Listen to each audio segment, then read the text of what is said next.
मुजरिम कौन है? मैं यहां बैठा रहता हूं और एविडेंस का इंतजार करता रहता हूं। एविडेंस अब आएगा, एविडेंस तब आएगा। इस कोर्ट में बैठा हुआ हर आदमी जानता है कि एक्सीडेंट राहुल दीवान से हुआ था, लेकिन मैं तो जज हूं। भाई कोई क्या जानता है, मैं क्या महसूस करता हूं, इस बिना पे तो मैं जजमेंट दे नहीं सकता। मुझे जजमेंट देना होता है एविडेंस के बिना पे, और एविडेंस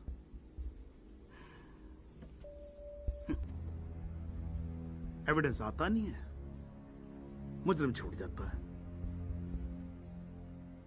आज तक तो ऐसा ही होता है।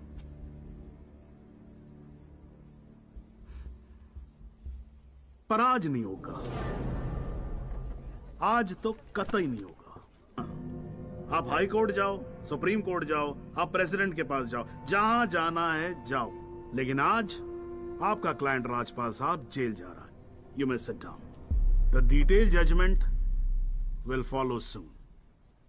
The court is adjourned.